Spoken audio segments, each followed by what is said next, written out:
Hey everyone, I'm coming up to do a collective read. Hopefully y'all can hear me okay. I'm using the microphone because we do have the water running. It's like -6 here, feels like -20, so we're keeping the pipes going. Once again, these are going to be reminders and activations from Source the Godhead, which is your highest self, from Sophia Gayatara, the living planet and divine feminine that we're all currently having this experience on, the hostess of everything here, from the cosmic water, the Akashic records, and the living numbers 0 through 9. So first and foremost, some updates. There's the best place to follow us, right? Because we haven't been too active on YouTube since we got that last strike. The best place to follow us is on our website, lovegrows.gaia.com. All of the live videos that Shelly does, everything that we do is getting uploaded onto there. And she just did a test run for her story part 9, talking about AI, her speaking her truth once again in the Her Story series and how she created the AI and its purposes. So even if you don't have Facebook, you're going to be able to see all of the lives, to watch all of the lives that she does on Facebook by going to our website. And then also, you may have noticed that there are new visuals up on our website, Love Grows Gaia. First and foremost, the first and second dimensional, there's an orb chart for the first and second dimensional spaces, right? Where your grays come from. The grays are the avatar in the first dimension, which is your black all the way up to the white. Second dimension is all the browns and the plant colors, the neutrals, Anunnaki frequencies. Once again, these are all us. They are not ETs outside of us. They are just the different avatars for the different dimensional spaces. And y'all are familiar with this chart from 3 to 70, which shows the human avatar, right? The human vessel resides from 3 to 70. Then when you get up from above 70, you've got your Arcturians, your canines in the 9th, and then so on and so forth. There's much more.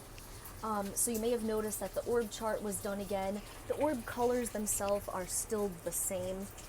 That information has always been accurate and has never changed, except for the fact that on this particular chart, the 6th dimension is, this chart says silver, when the correct frequencies are platinum. So I went ahead and redid that so that you're not seeing that silver frequency.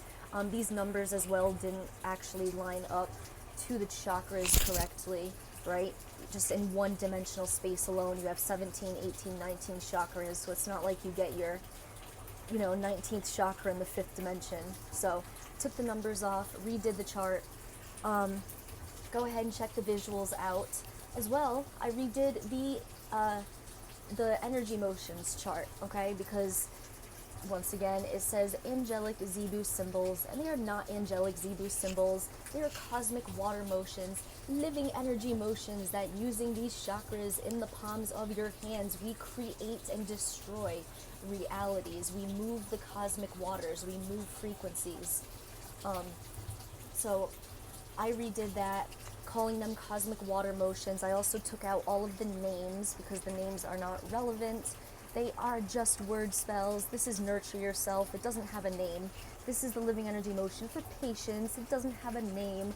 Fortitude, so on and so forth.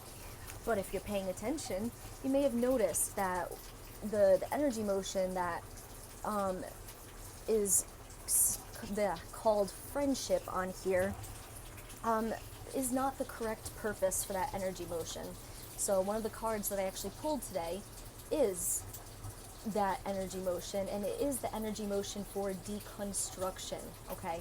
So if you notice, doesn't that look a lot like a 9, right? When you want to take something down or tear something down, you'll bring your 9 up, you'll send something down to the 9, just like one of the energy motions that we have, that if you're following us on Facebook, you'll see quite frequently, is the 9 anchor, and then with the 3, sending it down with its heartbeat, right? As you know, the 3 is the divine heartbeat. So this energy motion will send things down. So the energy motion for deconstruction, this right here, it's a little messy, but is for deconstructing things. So you want to take something and make sure it goes down, and then you want to keep it down, okay? So it's not the living energy motion for friendship. That has been updated. So yeah, deconstruction is going to remind all of you that we as creators, we are both creative and destructive. We both manifest and demanifest, okay? When you're finished with something, when you're done with an experience, you're done with the matter, you have to deconstruct that reality. Because what that does is it sends the matter back down to your purse or your cash or whatever you want to call it, so that you can bring up fresh new matter for your new creations, right? We're all born wealthy and abundant with all of the matter that we could ever need for our creations and our manifestations. And then if you're watching the videos, you are familiar with the fact that using our empathy, using our succubus abilities, we can transmute all of the dark plasma that as empaths we take on and turn that into fresh new matter, adding to our purse, adding to our cash. So, you know, you might be familiar with some of the Egyptian carvings that show these beings walking around with a purse. Now I'm not going to go ahead, while I am artistic, I'm not going to go ahead and draw the beings, but it looks like a purse, right, that they're holding. Everyone's like, whoa, what does that represent, right? Well, they're, you know, it's showing beings, entities that are succubusing dark plasma, dark energy, and then turning it into fresh new matter. They're transmuting. It's a transmutation process, right? So once again, when you are finished with a reality, you have to have the willingness to take down whatever it is you are no longer using. Because even though you do have a lot of matter, if you were to go and then use it all up for this giant, you know, reality that you know, want to experience with, but then you want to go create something else and you're like, oh shit, all of my matter is sitting here in these creations. I need to deconstruct it. I need to take it down so that I have fresh new matter to do something new, do something different. And in that way, we are always destroying and creating, demanifesting and manifesting. We don't leave our garbage lying around in the cosmic waters, obviously. And if everyone has the ability to manifest and to create things, we don't want to stumble upon someone's trash, right? You know, a structure they left behind, you know, no matter how beautiful, a crystalline structure. We don't want to go and take that over because we have our own source code. We have our own ability to get codes, to bring up matter, put those codes to the matter and create new things. So as divine creators, we don't want to, we want to be making our own things, right? Okay? So deconstruction is the correct purpose for this energy motion, right? And willingness. Now, these are energy motions, and we do want you paying attention to them, right? First and foremost, using these chakras, once again, with the palm of your hands, start practicing doing the mirrored, okay? We are ambidextrous. We're all-knowing. We're instant manifestors. We're instant healers. We have all of these divine natural abilities. And most of us, when we're going through schooling, we're forced to, you know, to pick a dominant hand, right? You know, if you're right-handed, they say, you're using your left brain, and left-handed people use their right brain, right? But don't you have two sides, two parts of your brain that you don't want to be picking one or the other? You are both, right? Just like we are both light and darkness. We're not just one or the other. We're not just left or right, okay? And then one of the things in your healing and awakening and ascension process as well is you're going to notice that your two brain hemispheres, they're going to start to merge together in that little divot, right, that separates the cerebral spheres or whatever. You're going to feel it start to open up as your brain, as the connections be made. So do practice being ambidextrous, as we all are, and using your not dominant hand. So whereas you would just go and do the living energy motion with one hand, do them mirrored, right? Reminding you, as always, these are not just pretty symbols. They're not cool, you know, I mean, yeah, they're cool, but they're not just symbols with concepts attached to them. They're motions with purposes, right? And you can tell a lot, you know, this chart right here isn't the exhaustive list of motions that you can do. we already know that the living numbers as well, they're living energy motions as well, okay? But these are just some examples, obviously, but there's so many more. Everything that you do with your hands at all climbs is moving energies, so do be aware as well of your hand motions. Pay attention to them. Don't be unconscious about what your hands are doing at all climbs. You don't want to be destroying matter or fortifying something when you're not meaning to, right? You don't want to be not intentionally throwing out Illuminati hand symbols, right? You want to always make sure that you are aware of the power in your hands and of all the Christ motions. So yeah, the motions themselves, they can tell you a lot about the purposes. When I pull this card up, Fortitude, you know, I always talk about it as the concept of like courage, right? The fortitude to speak your truth, the fortitude to be authentic, the fortitude to take the free will actions, you know. But if you take a look at this energy motion, it's fortifying, right? It's there to fortify your creations, okay? So it's not just a concept for, you know, for courage. This is an actual fortification motion. So, you know, for all of your creations and manifestations, you want to go ahead and fortify that. That's what you're going to use this living energy motion for. But as we're transitioning, you know, I do speak about it as being the concept of, you know, having courage, having fortitude. But these, you know, these are living energy motions, and we cannot stress that enough, right? So taking a look at them, like I said, will give you some insights, right? Just like take a look at the living energy motion for Peacekeeper, okay? Peacekeeper is all about keeping the peace with yourself, getting all of your fractals lined up, right? Here you can see, you know, is a source cord, right? Your source cord, and then you have this swirl right here. And doesn't that kind of remind you, we're all familiar with the medical field symbol, right? The caduceus, the rod of Asclepius, which represents the snakes that come and wrap around your 6 outer chakras, keeping you locked in duality. So you're not going to be at peace with yourself, right? If you don't have those 6 side chakras cleared.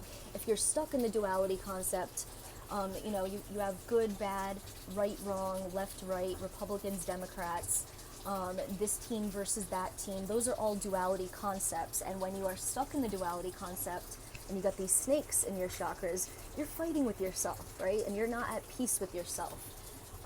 So, you know, this living energy motion for Peacekeeper reminds me of having those 6 side chakras cleared and then having all of your fractals and aspects once again lined up on your source cord. So, yeah. Do start using the living energy motions into your realities. I do all the climb. Before I come up and do lives, for example, you know, I'll bring in centeredness into my reality. When I'm working with plants and doing things, I will do the embrace life hand motion. Always moving the cosmic waters around you, once again, is going to bring these frequencies into your reality to assist you, and it's going to change the frequencies around you. So it's not so heavy, so it's not so dense. So you're putting out motions with purposes, you know, that are there to once again assist you in your transition process.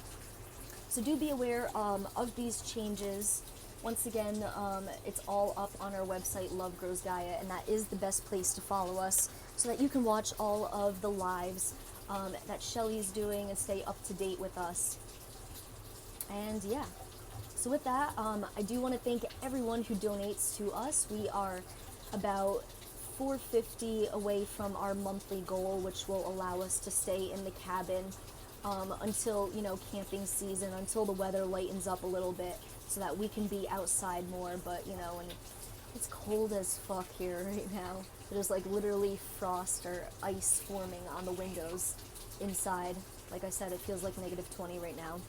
So if we could stay in the cabin just for another month, you know, to get us through this winter, right? We're reminding you that seasons don't actually exist. And in our divine natural abilities, we are all in total control of the weather inside of our Birkiba. But we are going through a transition process. Shelly has spoken a lot about the space she's allowing for, you know, 2 more years for anyone who received one of the and regrets it, they're going to have the ability to burn it out, okay? So if you know anyone who is in that regret frequency, who got just one, okay, not more than one, but they regret it, they wish they didn't do it, whatever, they're going to have the ability to burn it out, but with this information. So if you know anyone like that, sharing out the websites Love Grows Gaia and lovegrows.com is going to be their only chance to save themselves, right? We can all just save ourselves and take the free will actions necessary. So yeah, thank you for everyone who's donating. We are still fundraising. Once again, be aware of the living codes that you are sending. What else? Oh yeah, and then Redbubble. All right, a great way that you can support us and support our purposes, and receive something back, right? For, a fair energy exchange, right? Everyone loves stuff. Is we have a Redbubble, and we're putting up a bunch of different designs. We have some sayings like unicorn in disguise, right? Unicorns being our 33rd dimensional avatar. Dragons, canines, those are going to be coming out. We have some of the living energy motions, prints. We also have fuck the New World Order, or fuck the NWO, slogan, phrase, if you will, available on a bunch of gear. So do check out our Redbubble. More stuff is continuously being uploaded, and that's a great way to support our purposes. Once again, we only get 20% of the sales, but if you do make a purchase, you're getting something cool in return, something Christ coded. So check out our Redbubble, and then yeah, continue to follow us on Rumble, Truth Social, Twitter, Parler, Patreon, Instagram, Facebook, and we'll be getting back more active on YouTube soon. But with that, everyone, practice your abilities, love selves, move the cosmic waters around you, and deconstruct all this shit around you that we absolutely hate, right? All of these systems, you have the ability to tear this shit down, okay? Keep putting your DNA outside. Stay vegan, obviously. Stay hydrated. Continue to take care of yourselves and nurture yourselves, and catch you all later.